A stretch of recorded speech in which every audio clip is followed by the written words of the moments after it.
বর্তমানে একটি বিশেষ পরীক্ষা করছে সবাই, না পরিষ্কার জলে কিছু হলুদ গুঁড়ো দিচ্ছে। তো সেই টেস্টটি করা যাক এবং তার বিজ্ঞানটা জানা যায়।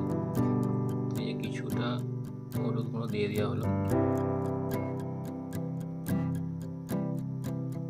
কি দেখাচ্ছে হলুদ গুঁড়োগুলো আস্তে আস্তে জলে পড়ছে এবং একটি দ্রবণ তৈরি করছে